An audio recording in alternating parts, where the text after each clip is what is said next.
we had a plan. We had the financing all put together. We had the best people around to come up with the plans, and the rug was ripped out from underneath us. I don't know how we're gonna afford anything right now, but we're stuck right now between two composing ideologies.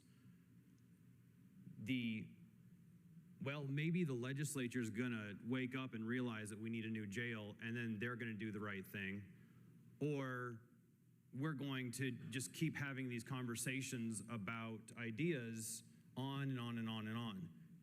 We've been through the CJRC. We've been through JFAC, excuse me. We've had these conversations. Like you can go back and watch the videos. Like we've had these conversations. I will say, okay, let me get to my 4 points, because otherwise I'm just gonna end up talking too much. Thank you. The timing for this request is awkward. Yesterday, Governor Braun called the legislature back to convene on November the 3rd.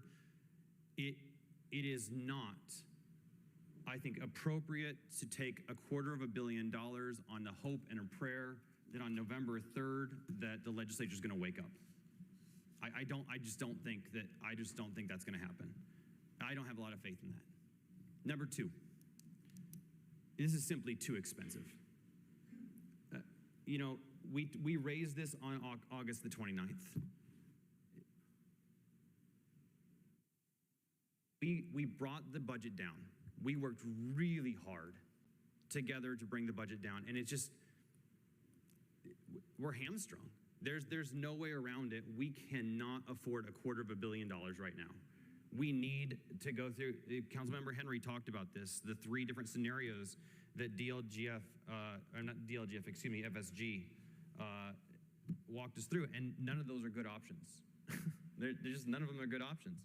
So we're now in a situation where the supermajority in Indiana is banning local governments from doing projects.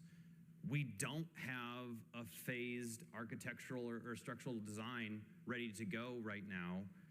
We don't have a functioning jail where the walls are falling down around people. And I remember that meeting where you brought in that tube of detritus.